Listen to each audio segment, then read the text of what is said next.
Bismillahirrahmanirrahim. Allahu la ilaha illa huwal hayyul qayyum. Bismillahirrahmanirrahim. Assalamualaikum warahmatullahi wabarakatuh. Alhamdulillah wassalatu wassalamu ala Rasulillah wa ala alihi wa sahbihi wa mawalah wa la hawla wa la quwata illa billahi wa ba'du. Alhamdulillah, malam di siang hari ini kita bisa kembali melanjutkan kajian kitab Bahjah Qulubil Abrar yang membahas tentang kalimat-kalimat singkat dari Nabi namun syarat dengan makna. Tak lupa salawat dan juga salam tetap kita hadiahkan kepada Rasul kita Nabi besar Muhammad sallallahu alaihi wa ala alihi wasallam. Kita lanjutkan kajian kita dan kita sudah masuk pada poin ke-56 pada halaman ke-190. Tidak ada ketaatan kecuali dalam rangka kebaikan. Baik, kita baca hadisnya. An Aliin radhiyallahu anhu qala qala Rasulullah sallallahu alaihi wasallam la ta'ata fi ma'siyatin innamat ta'atu fil ma'rufi muttafaqun alaih. Dari Ali radhiyallahu an, beliau berkata Rasul sallallahu alaihi wasallam bersabda, tidak ada ketaatan dalam hal kemaksiatan. Ketaatan itu hanyalah dalam perkara kebaikan. Ma'asyiral muslimat, ibu-ibu yang dimuliakan Allah Subhanahu wa taala. Hadis ini ada asbab wurudnya. Kenapa Nabi sallallahu alaihi wasallam sampai mengatakan seperti ini? Dulu di zaman Nabi sallallahu alaihi wasallam, Rasul pernah mengutus sebuah pasukan kecil untuk berperang. Dalam bahasa sejarah disebut Sariyah. Jadi Sariyah itu pasukan kecil yang dibentuk Nabi sallallahu alaihi wasallam tanpa dipimpin Nabi untuk menyerbu sebuah kabilah atau membuka-buka daerah. Lah kebetulan yang menjadi pemimpin perang atau yang ditunjuk Nabi sallallahu alaihi wasallam untuk menjadi pemimpin perang adalah seorang Ansar. Berangkatlah pasukan ini dipimpin oleh seorang sahabat dari kalangan Ansar. Di tengah jalan, entah kenapa pemimpin Ansar ini marah karena sesuatu hal kepada pasukannya. Akhirnya karena marah, dia pun memerintahkan pasukannya untuk mengumpulkan kayu bakar. Maka kayu bakar pun dikumpulkan. Setelah tertumpuk kayu bakar, maka pemimpin perang ini juga mengatakan, bakarlah kayu bakar itu. Akhirnya kemudian kayu itu dibakar sampai akhirnya apinya menyala-nyala dengan sangat besar. Tiba-tiba dia mengatakan kepada pasukan, masuklah kalian ke dalam api. Masuklah kalian ke dalam api. Tentu para sahabat berpikir panjang, maka para sahabat pun diam. Maka tiba-tiba pemimpin ini mengatakan, bukankah kalian sudah mendengar Nabi sallallahu alaihi wasallam, man ata'al amir faqad ata'ani. Siapapun yang mentaati pemimpin maka dia telah mentaati aku. Sahabat mengatakan, tentu. Sekarang taatilah perintahku, masuk kalian ke dalam api tersebut. Tapi tidak ada satupun sahabat yang mau masuk kepada api itu. Sampailah kemudian berita ini ke telinga Nabi SAW. Maka Nabi SAW memuji para sahabat yang tidak mau mentaati pemimpinnya masuk ke dalam api itu. Kata Nabi SAW, "Lau dakhaluha ma kharaju." Kalau mereka masuk ke dalam api, maka mereka tidak akan keluar dari api. Artinya, ketika mereka masuk ke dalam api karena perintah pemimpinnya, maka dia akan masuk selamanya ke dalam api, bukan hanya api dunia, termasuk api akhirat, maksudnya neraka. Makanya Rasul mengatakan, kalau mereka sampai masuk ke dalam api itu, mereka tidak akan keluar lagi. Maka Rasul SAW kemudian mengatakan dalam hadis ini, la ta'ata fi ma'siyatin, innamat ta'atu fil ma'rufi. Tidak ada ketaatan dalam hal kemaksiatan, karena ketaatan itu dalam rangka kebaikan. Itulah asbab wurudnya kenapa Nabi mengatakan kalimat ini. Ma'asyiral muslimat yang dimuliakan Allah Azza wa Jalla, hadis ini sangat dipahami oleh para sahabat, terutama para pemimpin sahabat, Abu Bakar, Umar, Utsman, Ali, dan para pemimpin Islam lainnya. Contoh Umar bin Abdul Aziz, saat dia dilantik menjadi pemimpin, menjadi khalifah, maka dia mengatakan kepada rakyatnya, atiuni ma ata'tullah wa rasulah. Taati aku selama aku mentaati Allah dan Rasul. Fa in asaitu fala ta'ata li alaikum. Tapi kalau aku bermaksiat kepada Allah dan Rasulnya, jangan kalian taati aku. Itulah yang diucapkan oleh seluruh para khulafaur rasyidin. Diucapkan oleh Abu Bakar saat menjadi khalifah, diucapkan oleh Umar saat menjadi khalifah, diucapkan oleh Utsman, oleh Ali, dan seluruh para pemimpin Islam. Mereka mengatakan, atiuni ma ata'tullaha wa rasul. Kalian boleh mentaati aku selama aku masih mentaati Allah dan Rasulnya. Fa in asaitu fala ta'ata li alaikum. Tapi kalau aku sudah bermaksiat kepada Allah dan Rasulnya, jangan mentaati diriku lagi. Ma'asyiral muslimat yang dimuliakan Allah Subhanahu wa taala. Kita lihat dalam sejarah, di zaman Imam Ahmad ibn Hanbal rahimahullahu taala, kita tahu bahwa di zaman Imam Ahmad itu pemimpin yang berkuasa berakidah Mu'tazilah sesat. Pertama dipimpin oleh Khalifah Ma'mun. Kemudian yang kedua, Ma'mun meninggal, ganti kepada Khalifah Mu'tasim. Kemudian Mu'tasim meninggal, ganti kepada Khalifah Wathiq. Tiga-tiganya ini berakidah Mu'tazilah, berakidah sesat. Lah tiga khalifah ini memaksakan rakyatnya untuk sesat.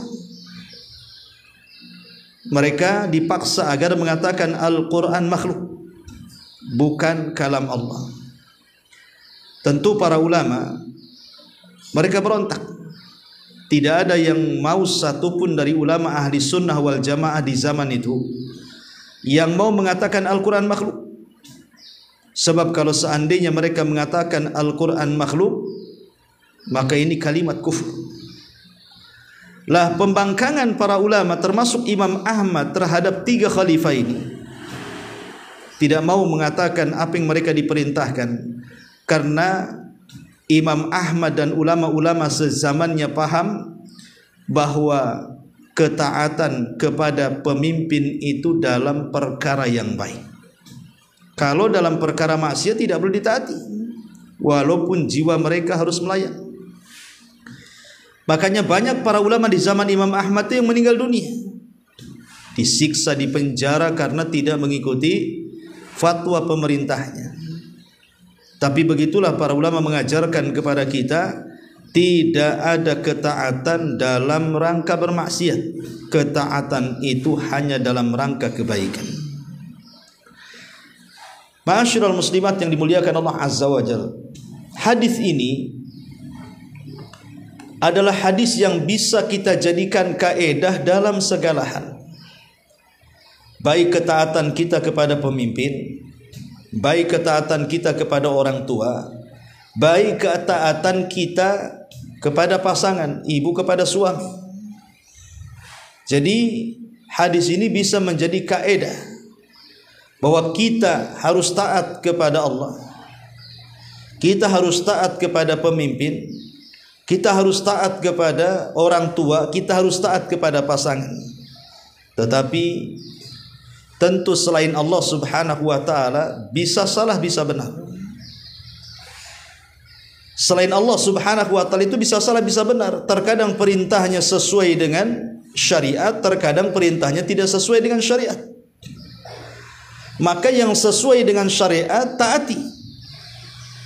Pemimpin memerintahkan sebuah perintah dan perintahnya itu sesuai dengan syariat, taati. Karena mentaati pemimpin itu wajib.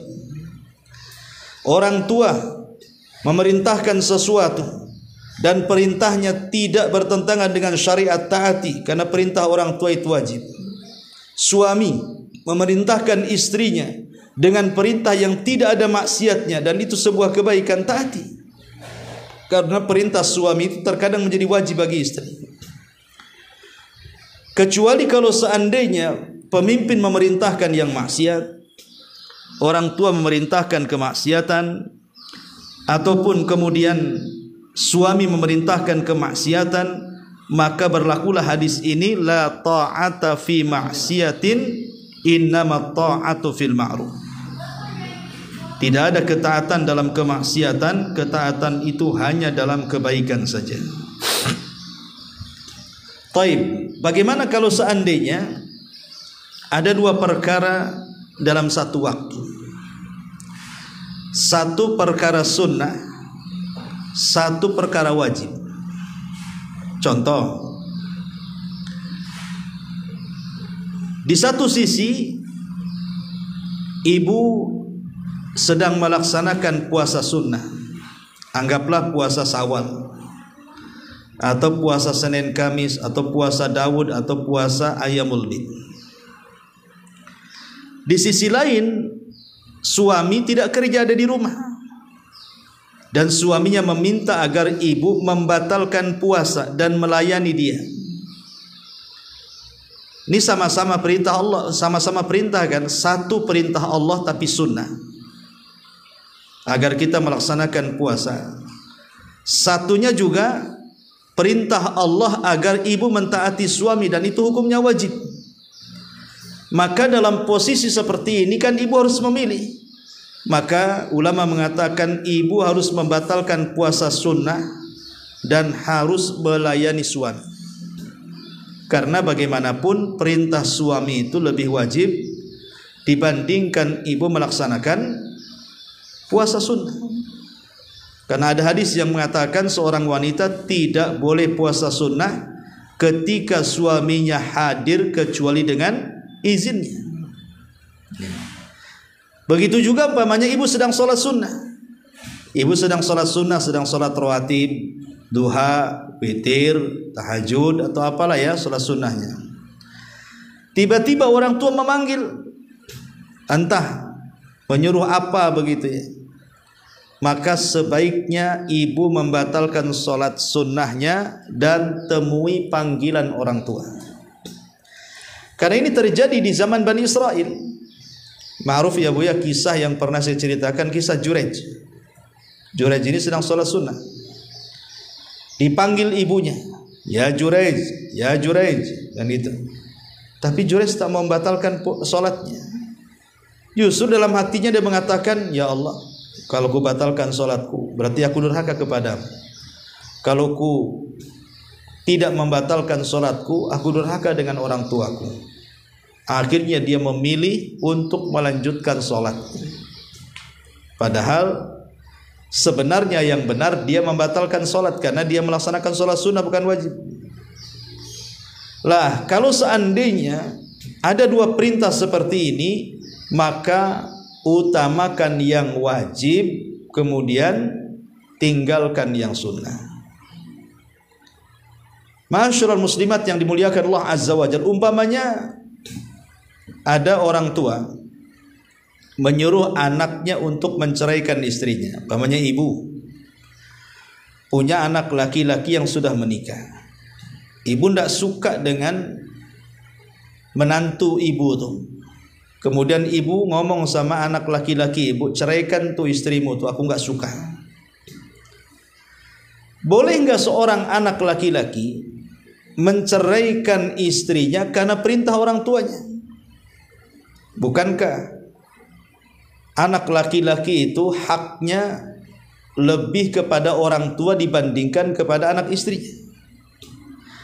Maka ulama mengatakan, lihat perintahnya bu.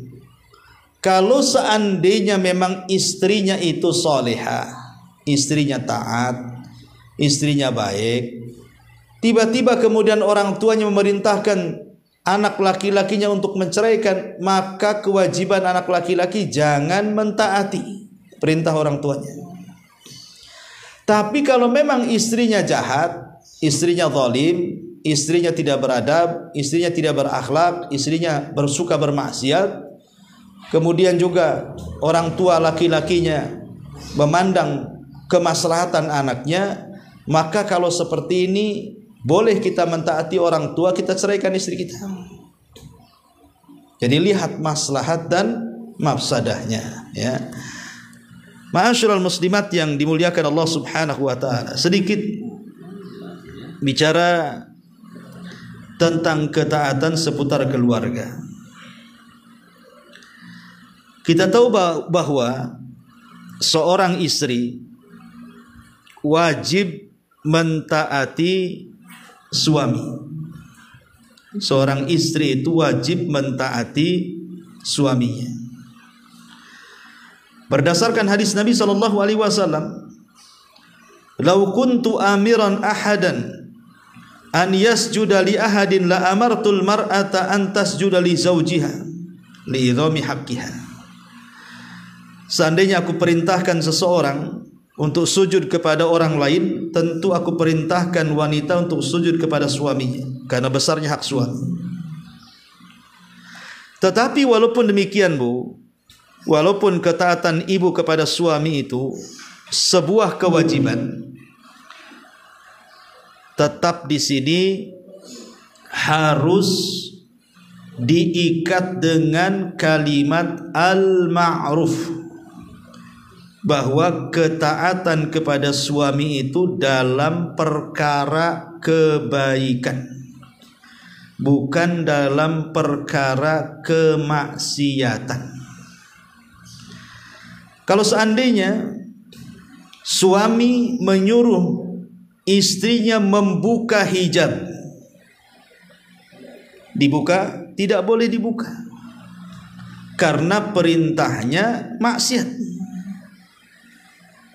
Suami memerintahkan istrinya untuk membuka aurat, wajib ditaati? Tidak wajib. Suaminya mengajak istri berhubungan dengan cara yang terlarang. Umpamanya suami memerintahkan istri untuk berhubungan dari duburnya atau saat ibu sedang haid, maka jangan ditaati. Atau berhubungan seperti orang-orang fasik.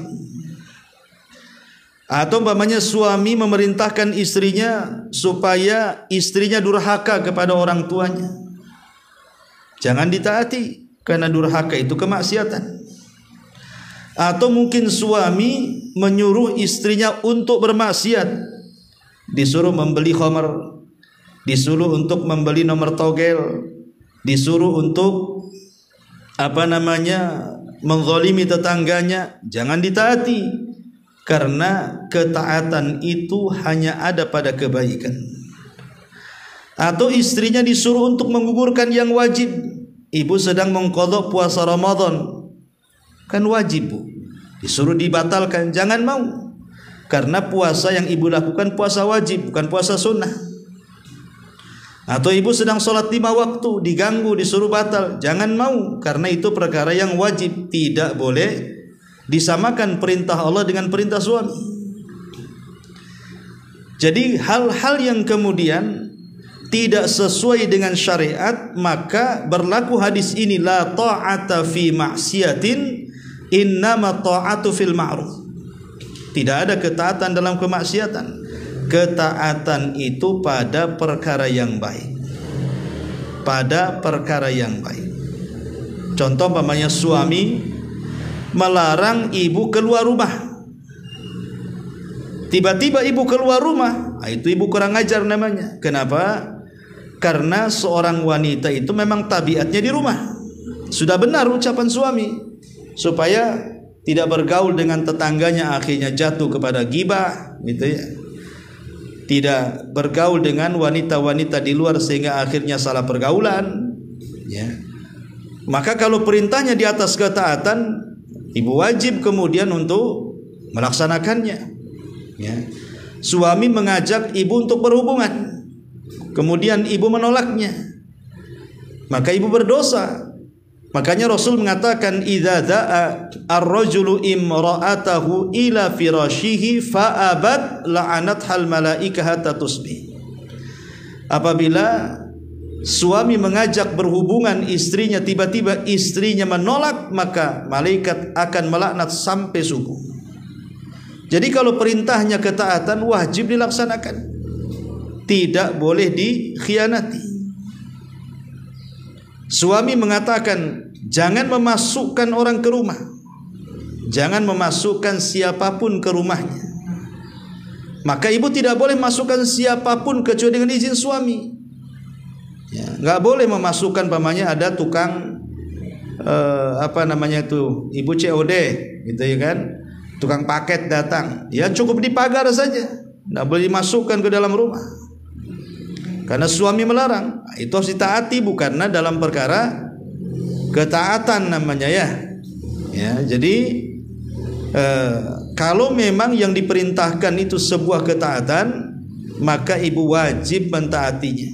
Tapi kalau perintah itu dalam sebuah kemaksiatan, maka tidak boleh wajib ditaati, karena Rasul mengatakan, la ta'ata fi maksiatin, innama ta'atu fil ma'ruf, ya.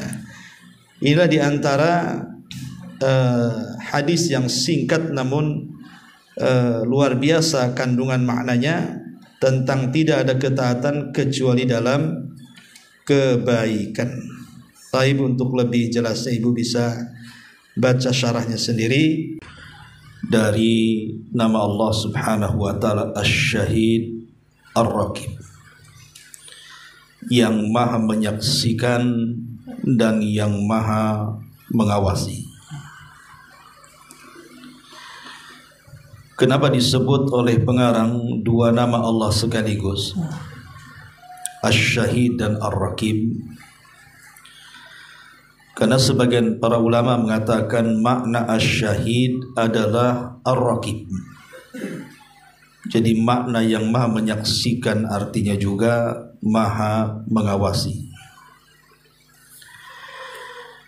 Di sini pengarang menyebutkan beberapa dalil dari Al-Quranul Karim. Di antaranya dalam surah Al-Buruj, Allah mengatakan, wallahu ala kulli syai'in syahid, dan Allah maha menyaksikan segala sesuatu. Kemudian juga disebutkan dalam surah An-Nisa 79-nya, wa kafa billahi syahida, dan cukuplah Allah yang menjadi saksi. Di zaman Umar bin Khattab radhiyallahu an terjadi banyak peperangan, terutama ketika melakukan penyerbuan ke negeri Persia dan ditaklukkannya Baitul Maqdis. Ratusan bahkan ribuan kaum muslimin mereka gugur menjadi mati syahid. Sampailah berita ini kepada Umar bin Khattab radhiyallahu anhu. Kemudian Umar meminta agar nama-nama orang yang mati syahid itu disebutkan di hadapannya. Tapi kebanyakan orang-orang yang mati syahid Umar tidak mengenalnya.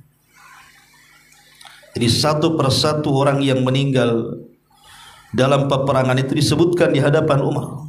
Tapi kebanyakan Umar tidak mengenalnya, saking banyaknya kaum muslimin yang mati syahid itu. Tetapi bagi Umar bin Khattab radhiyallahu an, sekalipun kata beliau aku tidak mengenal mereka yang gugur satu persatu dalam peperangan itu, tetapi Allah subhanahu wa ta'ala kenal siapa mereka. Maka Umar pun membaca ayat wa kafa billahi syahida, dan cukuplah Allah yang menjadi saksi atas gugurnya mereka. Kemudian juga Allah subhanahu wa ta'ala mengatakan dalam surah Al-Hajj ayat 17, innallaha ala kulli syai'in syahid, sesungguhnya Allah menyaksikan segala sesuatu. Dan banyak lagi ayat-ayat yang menyebutkan tentang salah satu nama Allah subhanahu wa ta'ala adalah Asy-Syahid. Adapun Ar-Raqib disebutkan dalam surah An-Nisa, innallaha kana 'alaikum raqiba, sesungguhnya Allah selalu menjaga dan mengawasi kamu. Dan Allah mengatakan dalam surah Al-Ahzab 52-nya, wa kana Allahu 'ala kulli syai'in raqiba, dan Allah Maha mengawasi segala sesuatu. Dan Allah juga mengatakan dalam surah Al-Maidah ayat 117, wa kuntu alaihim syahida ma dumtu fihim falamma tawaffaitani kunta antar raqib alaihim wa anta ala kulli syai'in syahid. Dan adalah aku menjadi saksi terhadap mereka, maka setelah engkau wafatkan aku, engkaulah yang mengawasi mereka, dan engkau adalah maha menyaksikan atas segala sesuatu. Ini perkataan siapa? Isa ibnu Maryam. Jadi saat Isa bin Maryam dihadapkan kepada Allah subhanahu wa ta'ala, kemudian Allah mengatakan kepada Isa, a anta qulta linnas, apakah engkau mengatakan kepada manusia, ambillah aku dan ibuku sebagai Tuhan selain daripada Allah subhanahu wa ta'ala? Maka Isa mengatakan, subhanak, maha suci engkau ya Rabb, in kuntu qultuhu faqad alimta, kalau aku mengatakannya pasti kau tahu, karena engkau mengetahui segala sesuatu. Sampai kepada ayat wa kuntu alaihim syahida ma dumtu fihim, dan adalah aku menjadi saksi terhadap mereka. Falamma tawaffaitani kunta antar raqib alaihim, maka setelah engkau wafatkan aku ya Rabb, engkaulah yang akan mengawasi mereka. Wa anta ala kulli syai'in syahid, dan engkaulah maha menyaksikan atas segala sesuatu.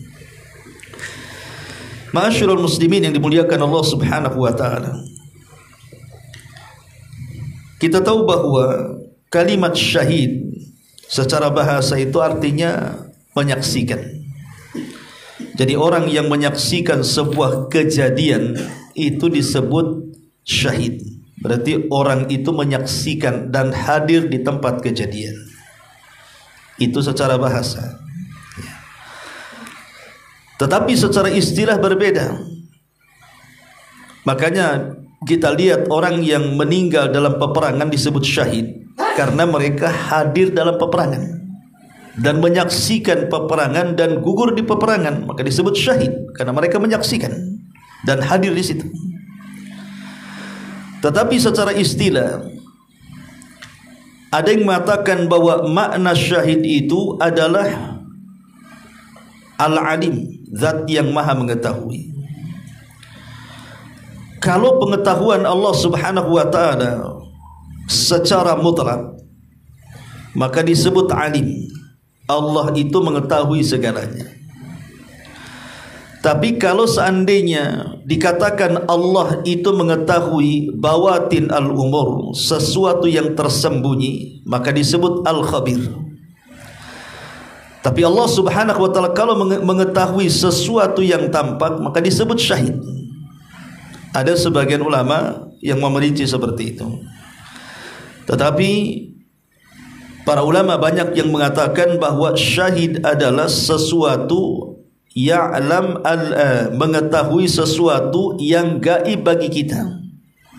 Karena bagi Allah subhanahu wa ta'ala itu tidak ada yang gaib. Sesuatu yang kita anggap gaib bagi Allah itu tidak gaib. Seperti umpamanya alam para malaikat, bagi kita gaib karena kita tidak pernah mampu memandang para malaikat. Alam jin bagi kita gaib. Sekalipun mereka memandang kita, kita tidak bisa memandang mereka. Jadi yang gaib bagi kita, bagi Allah itu tidak gaib.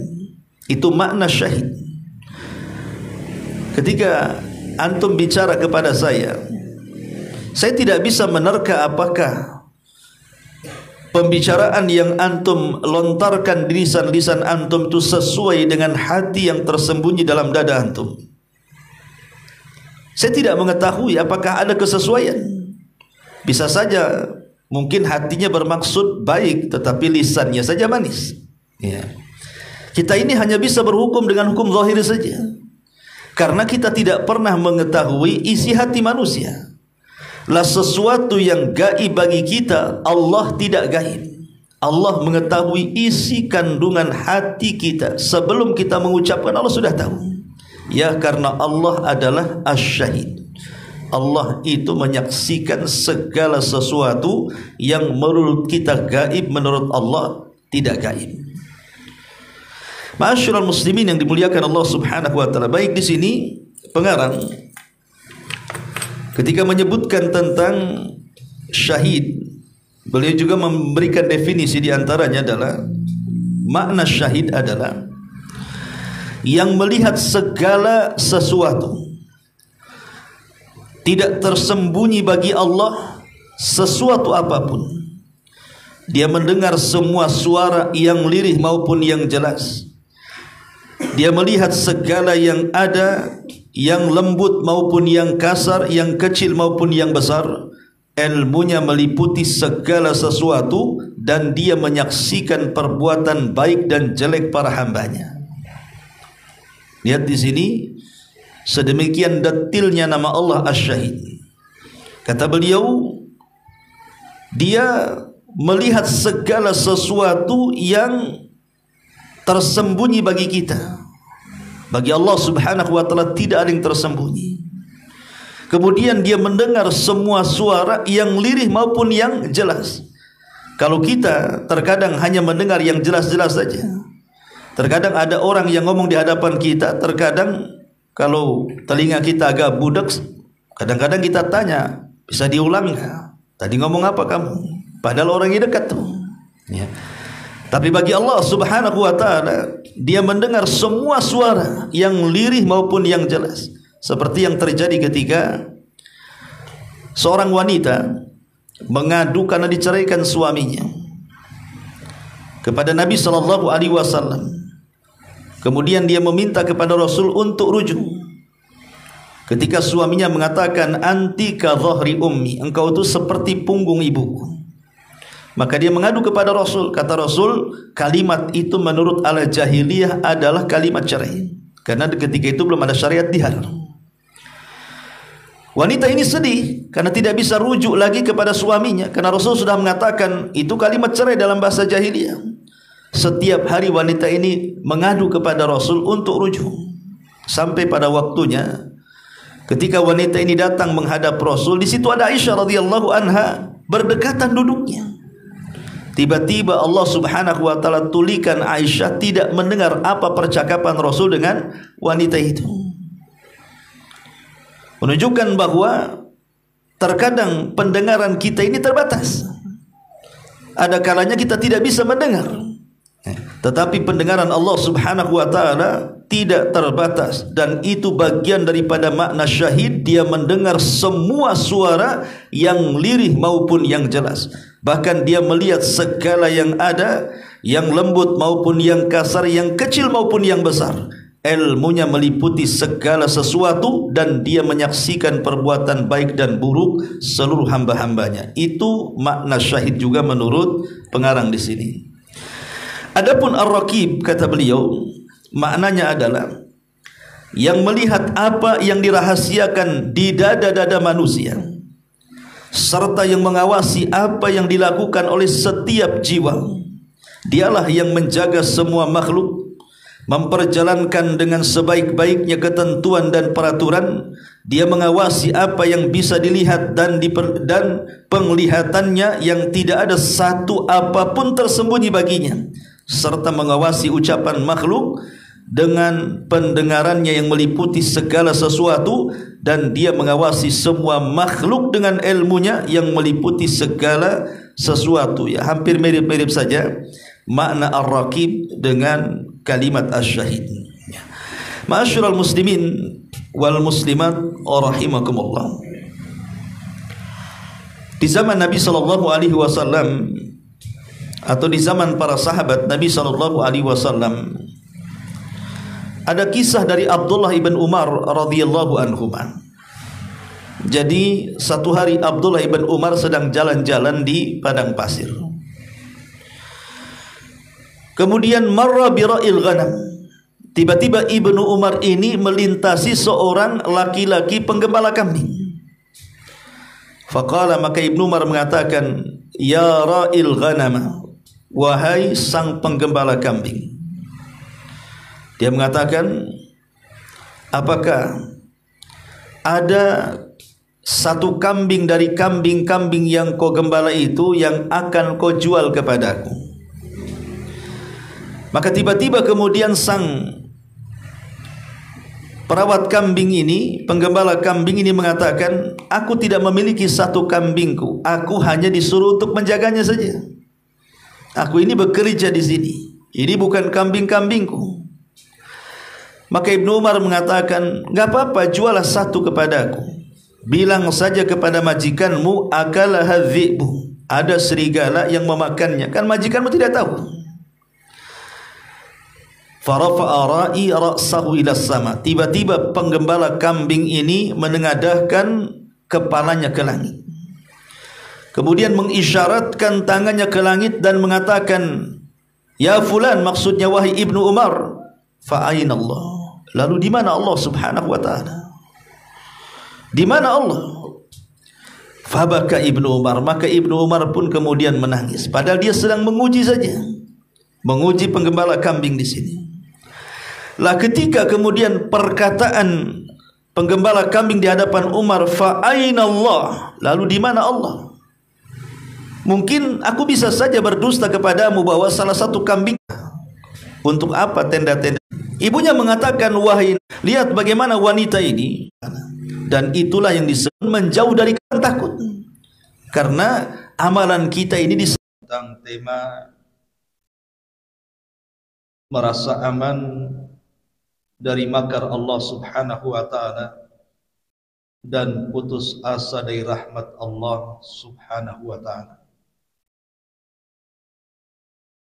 Pembahasan ini diambil dari kitab Tauhid yang dikarang oleh Syekh Muhammad ibn Abdul Wahhab rahimahullahu ta'ala. Ketika beliau membahas bab ini, beliau mencantumkan beberapa dalil dari Al-Quran dan juga sunnah Nabi sallallahu alaihi wasallam. Pertama dicantumkan dalam surah Al-A'raf ayat 99. Allah mengatakan, afa aminu makrallah fala ya'manu makrallahi illal qaumul khasir. Maka apakah mereka merasa aman dari azab Allah yang terkadang datang tidak terduga? Tidaklah merasa aman dari azab Allah kecuali orang-orang yang rugi. Kemudian disantumkan dalam surah Al-Hijr ayat 56. wa man yaqnut min rahmati rabbih illa dhalim. Dan tiada yang berputus asa dari rahmat Rabbnya kecuali mereka orang-orang yang sesat. Dan Nabi SAW bersabda, ketika Nabi ditanya soal dosa besar, maka Rasul mengatakan, asyirku billah wal ya'su min rauhillah wal amnu min makrillah. Pertama, kesyirikan kepada Allah. Kedua, berputus asa dari rahmat Allah. Dan yang ketiga, merasa aman dari makar Allah subhanahu wa ta'ala. Inilah pembahasan yang kita akan bahas, dua perkara yang saling berlainan. Satu merasa aman dari makar, yang satu pula putus asa dari rahmat Allah subhanahu wa ta'ala. Ma'asyiral muslimin yang dimuliakan Allah subhanahu wa ta'ala, di dalam surah Al-A'raf yang tadi saya sebutkan, ayat 99, sebenarnya ayat ini sebelumnya menceritakan tentang kisah-kisah para nabi dan kaumnya. Karena disebutkan dari ayat 59, Allah subhanahu wa ta'ala menceritakan tentang Nuh dan juga kaumnya. Ketika Nuh diutus kepada mereka untuk berdakwah mengajak manusia ke dalam tauhid, maka kaumnya mengingkari. Maka dari situlah turun azab kepada mereka, di mana kaum Nuh ditenggelamkan dengan banjir dan tufan.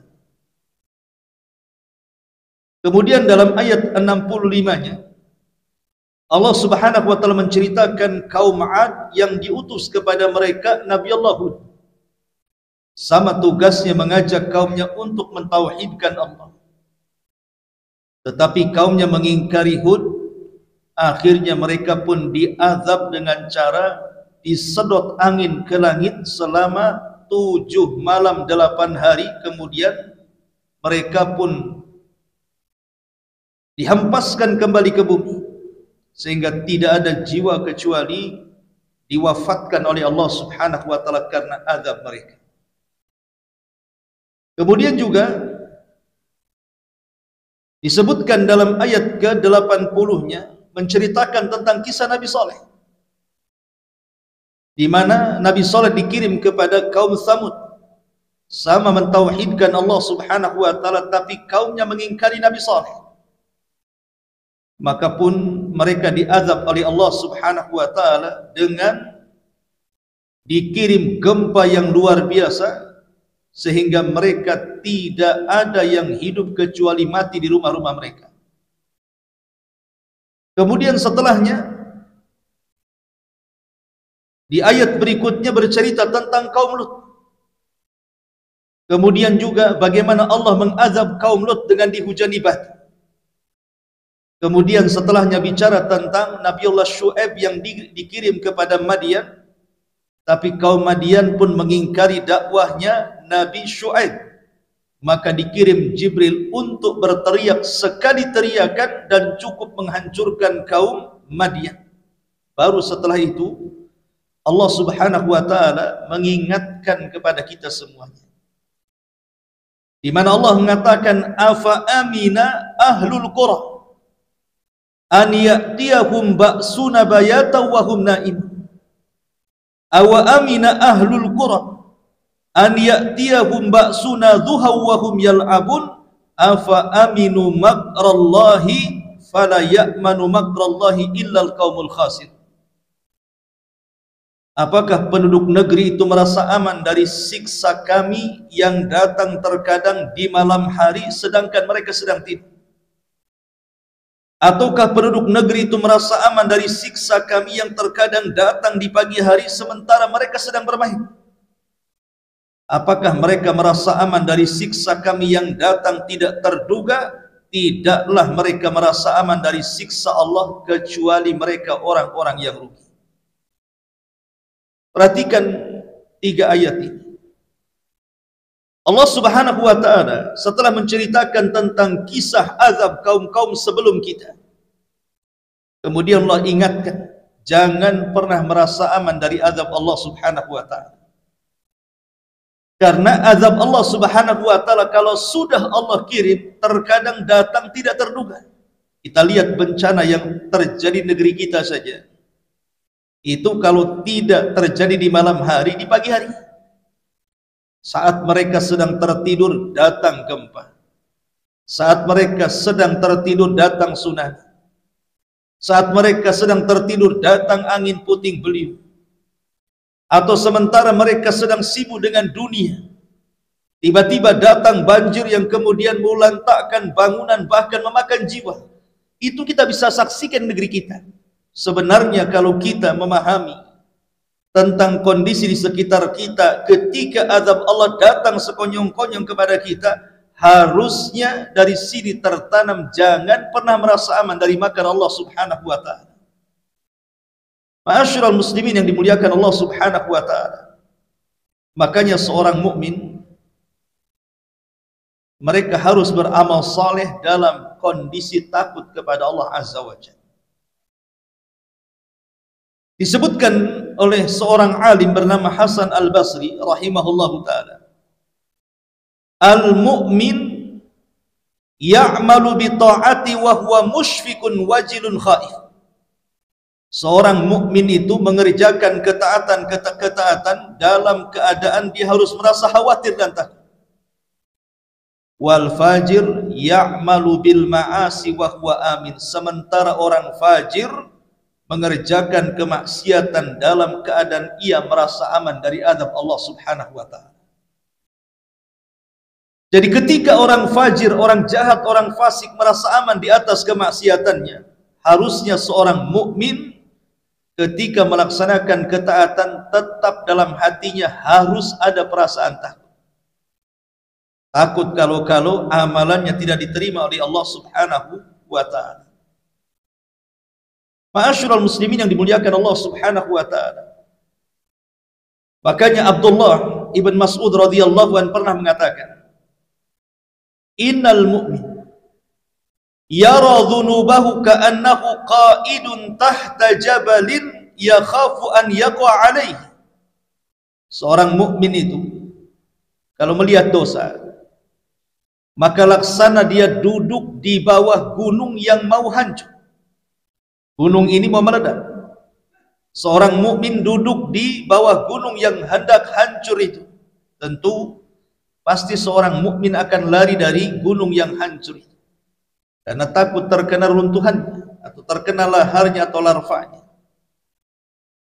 Tetapi wa innal fajir yara dhunubahu kadubabin marra ala anfihi faqala bihi hakadha. Tapi orang fajir, orang jahat, orang fasik, dia melihat dosa itu seperti lalat menempel di hidungnya, dia tepak lalat itu balik lagi. Artinya seorang fajir walaupun tobat sesaat tetapi kembali lagi kepada dosanya.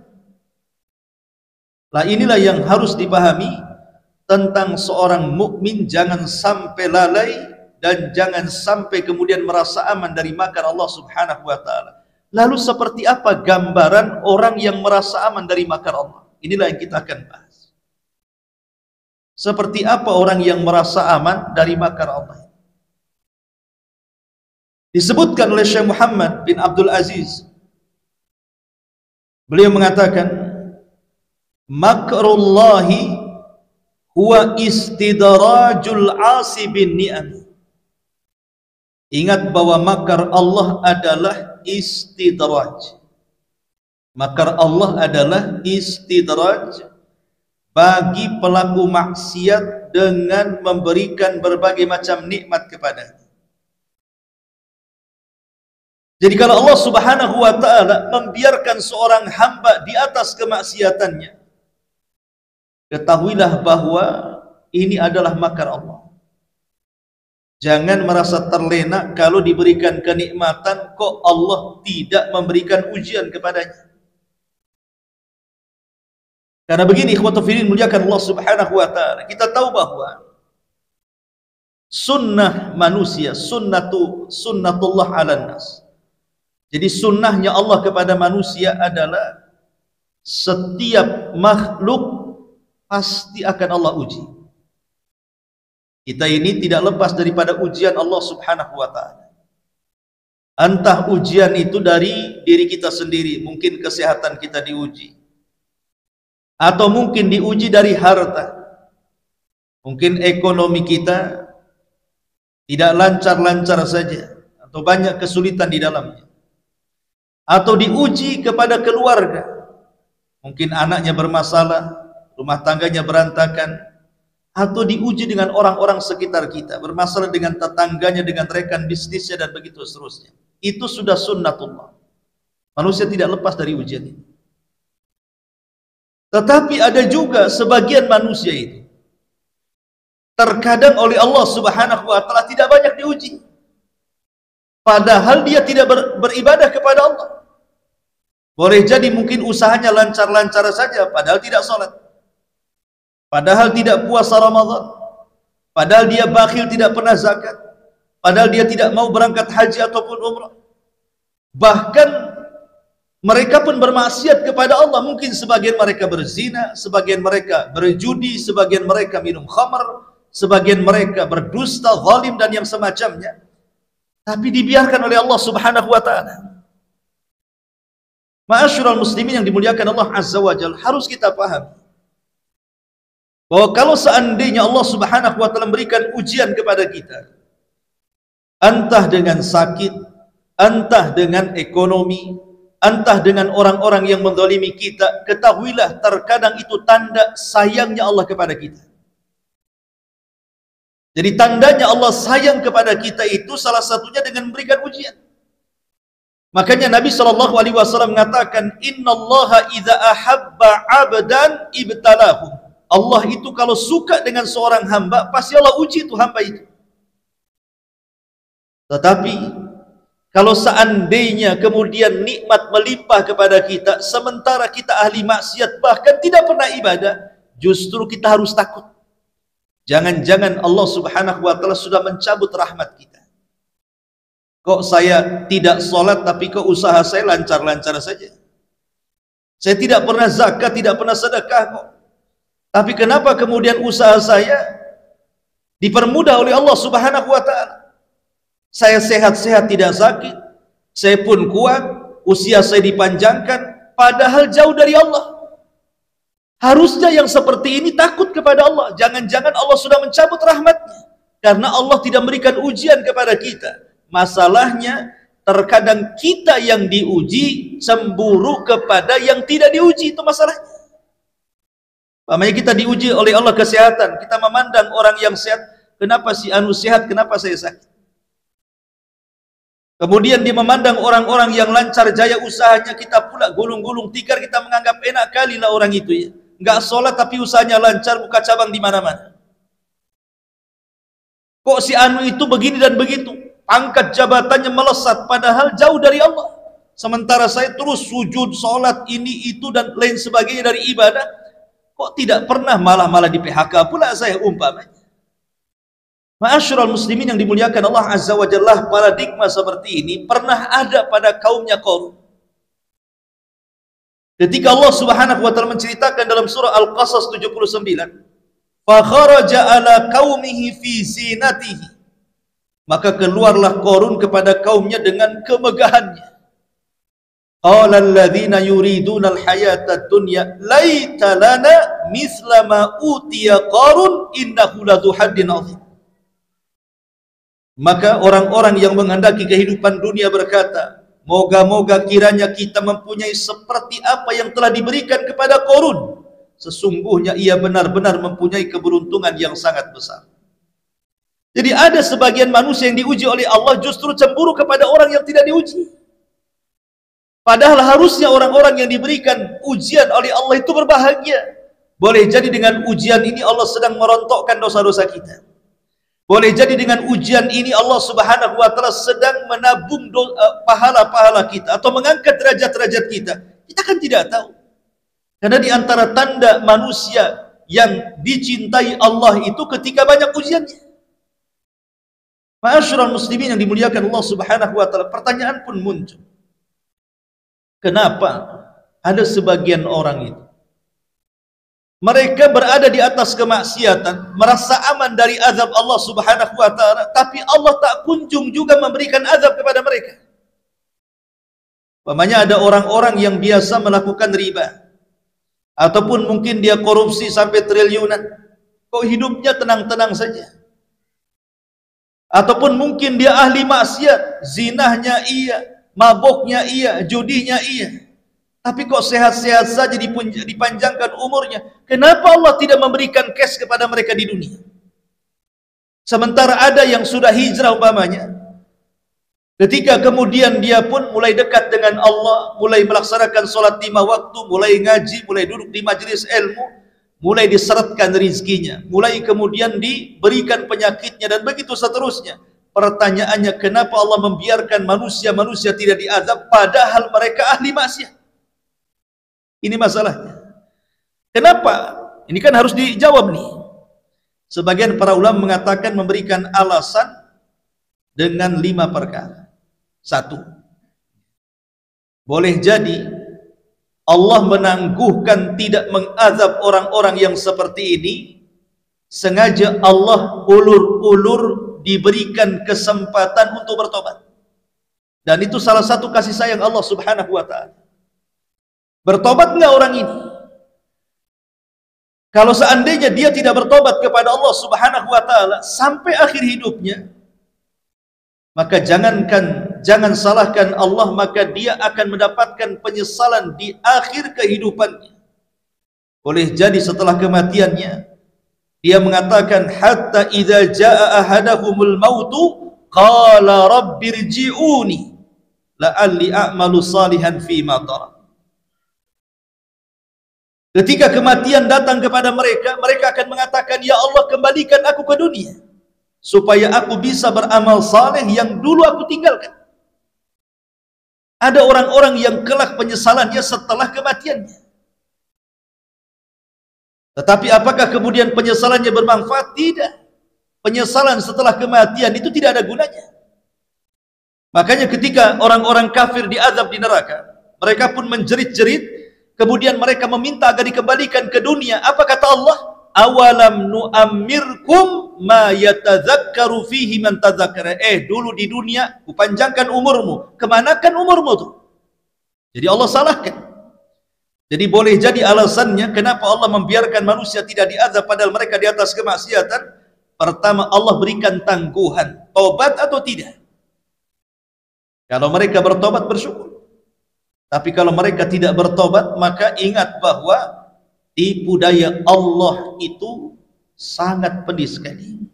Ini yang pertama. Yang kedua, boleh jadi sengaja Allah tidak mengazab mereka ahli maksiat itu supaya Allah tumpuk-tumpukkan dosanya. Disebutkan dalam surah Al-Imran ayat 178. Allah mengatakan, wala yahsabanna alladhina kafar annama numli lahum khairun li anfusihim innama numli lahum liyazdadu ithman walahum adzabun muhin.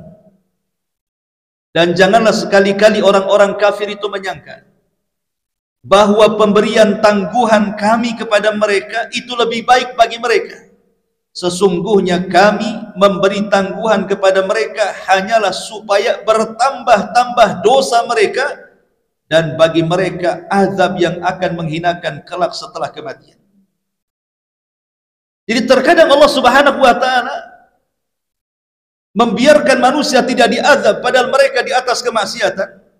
Sengaja Allah hendak menumpuk-numpuk dosanya sampai pada waktunya mereka akan diazab oleh Allah Subhanahu wa taala. Ini yang kedua. Yang ketiga, boleh jadi sengaja Allah Subhanahu wa taala biarkan seperti itu supaya menambah kesesatan mereka. Ingat bahwa Allah Subhanahu wa taala itu kan melihat keinginan kita di dunia. Kalau kita ingin mencari hidayah, pasti Allah berikan hidayah. Tapi kalau kita menghendaki kesesatan, maka Allah akan sesatkan sekalian. Makanya disebutkan di dalam surah An-Nisa ayat 115-nya, "Wa man yushakikir rasul min ba'di ma tabayyana lahul huda wa yattabi ghaira sabilil mu'minin nuwallihi ma tawalla wa nuslihi jahannam wa sa'at masira.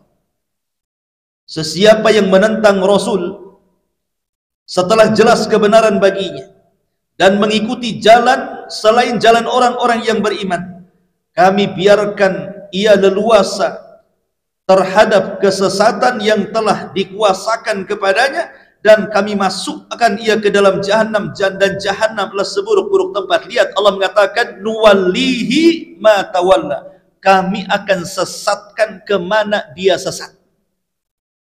Kalau kita memilih sesat, Allah sesatkan sekali. Kalau kita memilih hidayah, Allah berikan hidayah kepada kita. Jadi ketika Allah menangguhkan, kenapa Allah tidak mengadab ahli maksiat itu? Boleh jadi Allah menyesatkan karena keinginan dia untuk sesat, dan itu membahayakan kehidupannya. Atau yang keempat, sengaja ditangguhkan azabnya di akhir kehidupannya.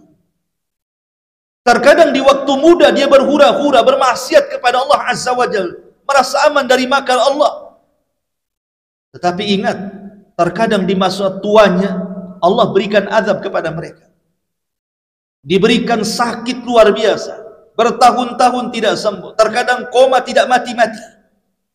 Itulah yang diisyaratkan dalam surah Al-An'am ayat 44, di mana Allah mengatakan falamma nasu ma dzukkiru bih fatahna alaihim abwaba kulli syai hatta idza farihu bima utu akhadnahum baghtatan fa idza hum mublisun. Maka tatkala mereka melupakan peringatan yang telah diberikan kepada mereka, kami membukakan semua pintu-pintu kesenangan kepada mereka, sehingga apabila mereka bergembira dengan apa yang telah kami berikan kepada mereka, kami siksa mereka dengan sekonyong-konyong. Maka ketika itu mereka terdiam putus asa. Terkadang ada orang di waktu muda itu tidak ingat Allah Subhanahu wa ta'ala. Dia kira bahwa kemaksiatannya itu tidak menjadikan Allah mengadab dia. Ternyata di waktu tuanya baru dia merasakan bagaimana azab Allah Subhanahu wa ta'ala. Diberikan berbagai macam masalah, berbagai macam penyakit, masalah kesehatannya, terkadang harus koma bertahun-tahun tidak mati-mati di rumah sakit. Na'udzubillah summa na'udzubillah. Atau yang terakhir, boleh jadi di dunia memang tidak diazab oleh Allah Subhanahu wa ta'ala, sampai kematiannya diberikan kesenangan. Tapi bukan berarti setelah kematiannya Allah tidak mengazab mereka.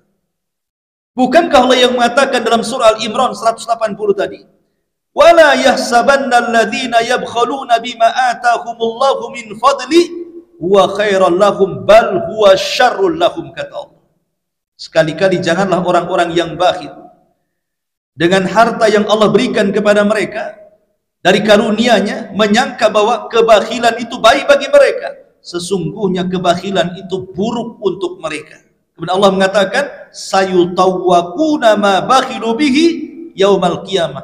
Harta yang mereka bakhilkan itu akan dikalungkan kelak di lehernya pada hari kiamat. Naudzubillah. Jadi harta yang bakhil di dunia, ada orang tidak pernah sedekah, tidak pernah zakat, usahanya lancar-lancar saja, akhirnya dia bakhil seumur hidup. Bukan berarti kekayaan dia baik, tidak, itu buruk bagi mereka. Nanti pada hari kiamat harta itu akan menjadi ular, kemudian akan melilit lehernya, kemudian mengatakan, sayalah harta yang kau sembunyikan dan tidak pernah dizakatkan. Ma'asyiral muslimin yang dimuliakan Allah Azza wa Jalla, inilah 5 alasan kenapa Allah terkadang menangguhkan orang itu tidak diazab padahal mereka di atas kemaksiatan. Ma'asyiral muslimin yang dimuliakan Allah Azza wa Jalla, salah pahamnya masyarakat itu seperti ini. Terkadang ikhwatu fiddin yang dimuliakan Allah Subhanahu wa ta'ala, ada sebagian manusia mengira bahwa ketika Allah Subhanahu wa ta'ala memberikan banyak harta kepada kita, hartanya melimpah, pangkat jabatannya meroket, kesehatannya tidak pernah diganggu, usianya dipanjangkan, mereka mengira bahwa Allah sayang kepadanya. Jadi terkadang kenikmatan yang melimpah itu dikiranya Allah sayang. Sebaliknya ketika Allah Subhanahu wa ta'ala cabut nikmatnya, diberikan susah ekonominya, seret kemudian kehidupannya, banyak musibah dalam usaha dan kesehatannya, merasa bahwa Allah sedang menghinakannya. Ada orang yang berprasangka seperti itu, persis seperti yang Allah katakan dalam surah Al-Fajr ayat 15 sampai 17. Fa ammal insan idza mabtalahu rabbuhu fa akramahu wa na'amahu fayaqulu rabbi akraman. Wa amma idza mabtalahu rabbuhu faqadara alaihi rizqahu fayaqulu rabbi ahana. Adapun manusia apabila diberikan ujian oleh Allah Subhanahu wa taala dengan cara dimuliakan, dengan dilimpahkan banyak nikmat kepadanya, dia pun mengatakan Rabbku sedang memuliakan aku, katanya. Tapi kalau dia diuji, dicabut tuh nikmatnya, maka dia pun mengatakan Rabbku sedang menghinakan diriku. Ada manusia-manusia di masyarakat yang seperti ini. Jadi merasa bahwa kalau diberikan rizki banyak Allah senang kepadanya, kalau dicabut rizkinya Allah sedang tidak suka kepadanya. Ma'asyiral muslimin yang dimuliakan Allah Azza wa Jalla, ini paradigma yang salah. Karena kita tahu bahwa kemuliaan manusia bukan ada di harta, bukan ada di pangkat dan jabatan atau kenikmatan dunia. Yang namanya kekayaan, ikhwan, itu berserikat antara mukmin dan kafir.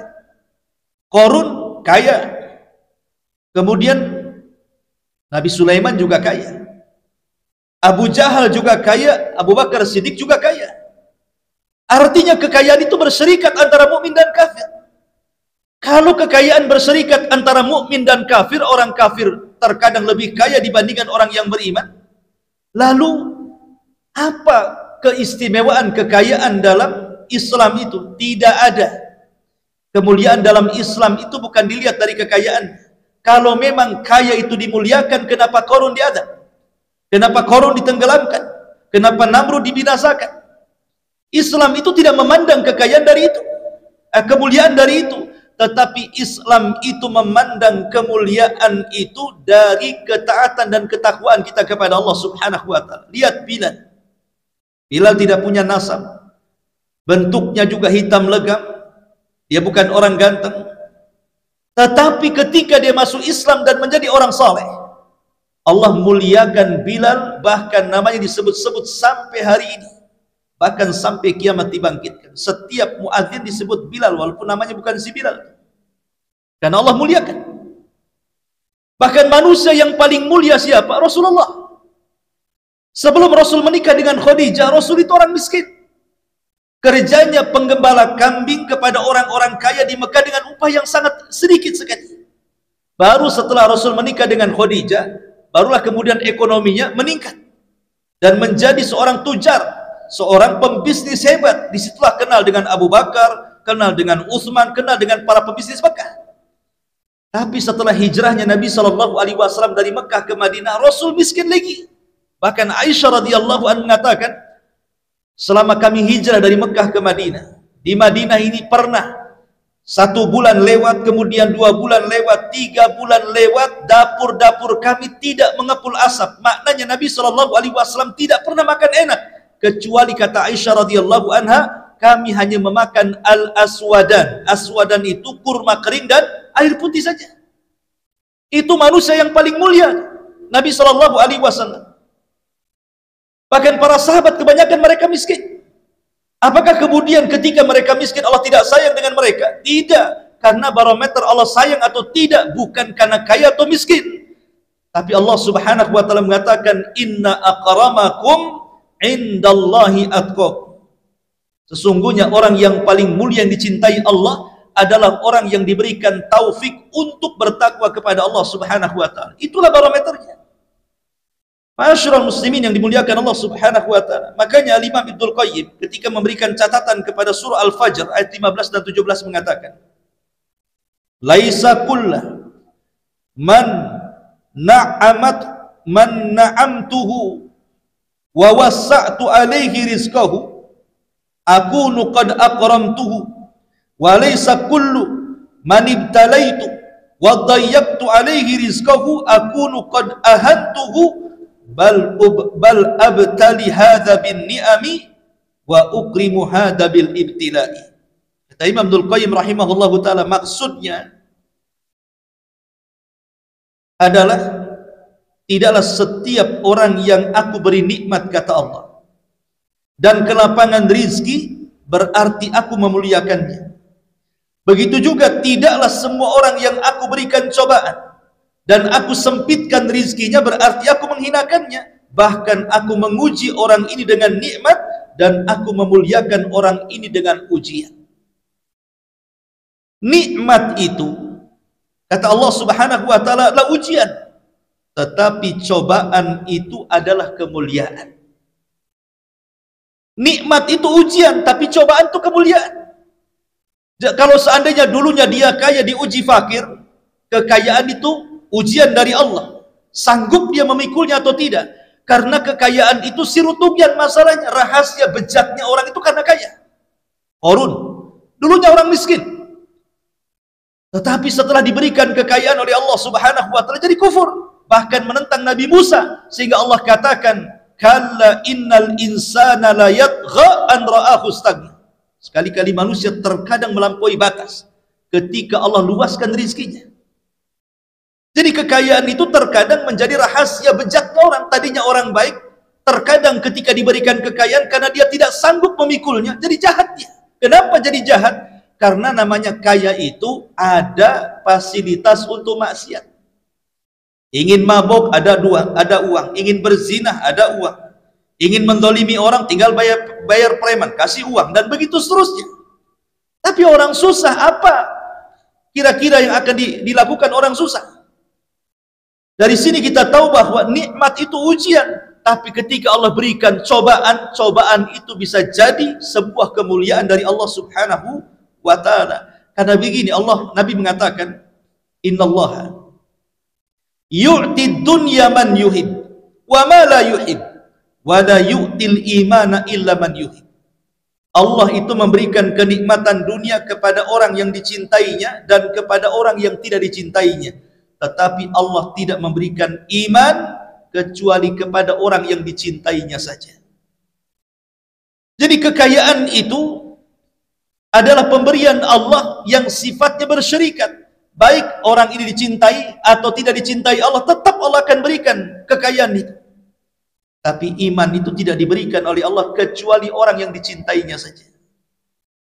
Maka kalau seandainya orang bisa mengumpulkan antara kekayaan dan keimanan, berbahagialah. Sudah nikmat dunia, nikmat akhirat. Tapi kalau orang hanya diberikan kekayaan tapi dicabut keimanannya, rugilah dia.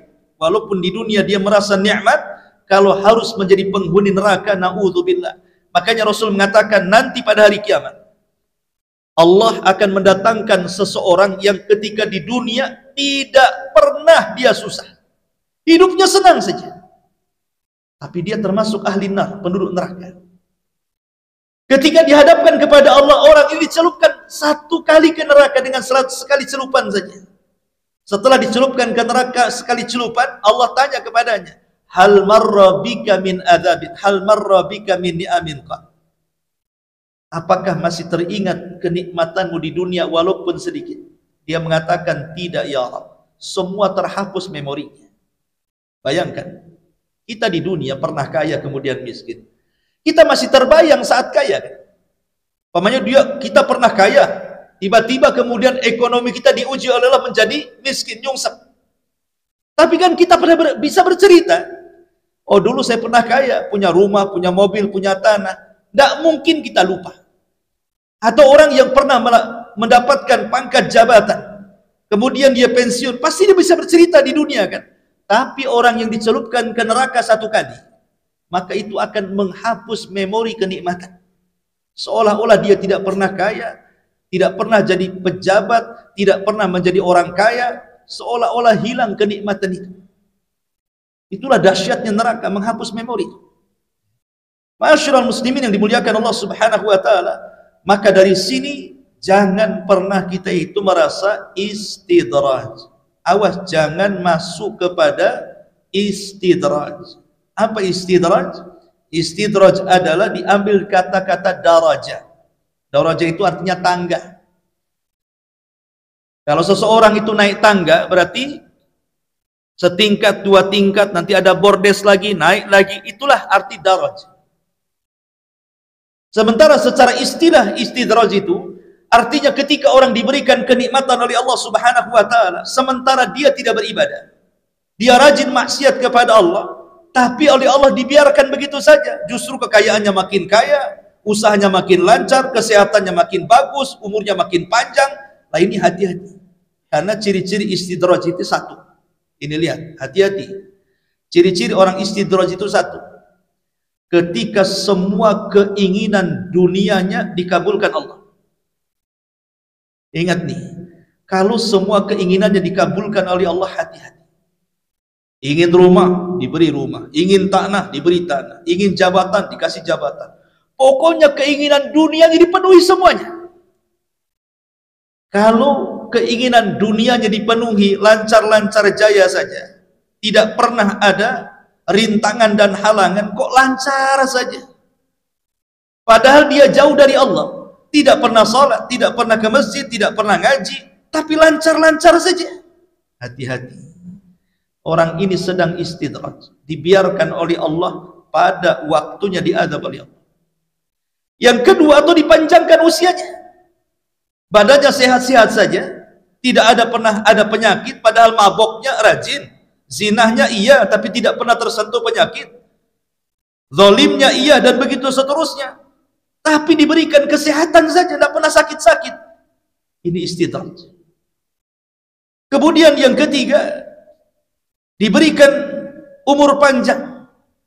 Diberikan umur panjang, panjang umurnya. Padahal dia ahli maksiat, tapi panjang umurnya. Sudah tua masih mabuk, sudah tua masih judi, sudah tua masih zina, gitu kan. Ingat bahwa Nabi mengatakan, seburuk-buruk kalian adalah yang dipanjangkan umurnya dan buruk amalannya. Ingat itu. Kemudian yang keempat, aman dari kezaliman yang dilakukan. Padahal yang dizalimi sudah berdoa, ya Allah, aku dizalimi, tolonglah azab dia, tolonglah balas dia. Enggak dibalas-balas sama Allah. Ingat bahwa jangan pernah merasa aman dari kezaliman yang kita lakukan, karena Allah yang mengatakan, wala tahsabannallaha ghafilan amma ya'malu zalimun. Jangan kalian merasa Allah subhanahu wa ta'ala, jangan kalian mengira bahwa Allah subhanahu wa ta'ala lalai kepada perbuatan orang-orang yang zalim. Innama yuakhiruhum liyaumin tashhasu fihi al-absar. Terkadang Allah memberikan tangguh kepada mereka orang-orang zalim sampai hari yang pada waktu itu mata mereka akan terbelalak karena ketakutan. Karena tidak semua orang yang zalim dibalas di dunia. Ada juga orang zalim itu dibalas di akhirat. Tapi umumnya biasanya orang zalim memang di-cash itu balasannya. Karena biasanya orang-orang yang dizalimi itu kalau sudah berdoa antara dia dengan Allah tidak penghalang. Dan itu banyak peristiwa seperti ini. Bagaimana mustajabnya orang-orang yang zalim. Ingat ketika Yahya al-Burmuki dipenjara oleh Harun ar-Rasyid. Padahal dulu dia seorang gubernur yang ada di kota Madinah. Dihormati, dihargai. Tapi karena dia kasus korupsi, ditangkap Harun ar-Rasyid, dimasukkan ke penjara tuh Yahya al-Burmuki. Kemudian anaknya ngomong sama bapaknya. Karena sama-sama di penjara juga. Dia mengatakan, wahai ayahku, dulu waktu kita belum di penjara, manusia menghormati kita, memuliakan kita, memuji kita. Setelah semuanya kita dapati, kenapa kita hidup susah dalam penjara? Katanya. Maka Yahya al-Burmuki menasihati anaknya dan mengatakan, ya bunai da'watul mazlum. Boleh jadi ini doa orang-orang yang kita zalimi selama kita berkuasa. Boleh jadi ketika saya diberikan kekuasaan dulu ada orang-orang yang saya zalimi. Kemudian mereka berdoa kepada Allah supaya aku dicelakakan. Inilah boleh jadi pengabulan Allah subhanahu wa ta'ala. Ma'asyiral muslimin, tetapi kalau seandainya orang yang berbuat zalim kok tenang-tenang saja hidupnya tidak diazab, ingat Anda ini sedang istidraj. Sengaja Allah subhanahu wa ta'ala tangguhkan sampai pada waktunya Anda akan merasakan azab Allah subhanahu wa ta'ala. Atau yang kelima, Allah sengaja menunda siksanya, tidak di dunia maka di akhirat. Contoh dalam kehidupan ikhwatu fillah muliakan Allah subhanahu wa ta'ala yang disebutkan oleh para ulama, seperti umpamanya kenikmatan melimpah tapi keimanan menurun. Nikmatnya banyak tapi imannya tidak pernah tambah, ini istidraj. Ataupun semakin kikir, tidak pernah zakat, tidak pernah sedekah, tapi hartanya makin bertambah. Ini istidraj juga. Tidak pernah zakat, tidak pernah sedekah, tapi usahanya lancar. Ingat, ini istidraj. Atau dia melakukan maksiat tapi hidupnya bahagia. Maksiat tapi bahagia kehidupannya. Keluarganya ya tenang-tenang saja. Ini juga istidraj ini. Atau boleh jadi dia tidak pernah sakit. Padahal dia rajin mabuk, rajin zina dan begitu seterusnya. Ini istidraj. Ma'asyiral muslimin yang dimuliakan Allah Subhanahu wa taala, intinya bahwa jangan pernah merasa aman dari azab Allah Subhanahu wa taala. Ini yang pertama. Kemudian bab yang kedua, di sini juga pengarang mengatakan larangan berputus asa dari rahmat Allah. Jadi yang satu merasa tidak takut dengan Allah, yang satu berlebihan takut dengan Allah sehingga putus asa. Ini kan kontras di sini. Yang satu merasa aman dari azab Allah, artinya tidak pernah takut dengan Allah. Ini yang kedua, ini terbalik. Saking takutnya kepada Allah, akhirnya putus asa dia. Ada orang-orang yang mungkin selama hidupnya banyak melakukan dosa. Banyak melakukan dosa sehingga tidak ada dosa semuanya dia pernah lakukan. Kemudian setan datang berikan was-was ke dalam hatinya dan mengatakan percuma kau tobat. Kalau kau tobat, Allah juga tidak akan mengampuni dosamu. Akhirnya kadang sudah terlanjur, akhirnya masuk ke dalam kubangan dosa sekalian. Bahasanya, ya sudah basah mandi sekali. Nah ini orang-orang yang berputus asa dari rahmat Allah Subhanahu wa taala bahaya. Kenapa? Karena di antara dosa besar setelah kesyirikan kepada Allah Subhanahu wa taala adalah putus asa dari rahmat Allah. Putus asa dari rahmat Allah terkadang lebih besar dosanya dibandingkan dosa yang dilakukannya. Umpamanya dia seorang pezina, dia seorang pemabuk, dia seorang penjudi, mungkin semua maksiat dilakukannya. Saat datang hidayah ingin tobat, setan datang. Jangan bertobat, dosamu sudah melambung ke langit. Akhirnya dia tidak bertobat, putus asa dari rahmat Allah dan merasa dosanya terlampau banyak. Lah, putus asa dari rahmat Allah, kata ulama, itu lebih besar dosanya dibandingkan dosa yang dilakukan. Kenapa? Karena putus asa dari rahmat Allah itu menghalangi manusia dari tobat. Dulu di zaman Nabi, ada seorang kakek-kakek usianya 100 tahun. Dia datang kepada Nabi SAW dan mengatakan, ya Rasulullah, fa'altu dzamban aziman. Rasul, aku sudah banyak melakukan dosa. La wuziat ala ahlil ardi la wasiatkum. Kalau aku bagi-bagi dosaku kepada penduduk negeri itu sudah cukup menghancurkan mereka. Saking banyaknya dosanya.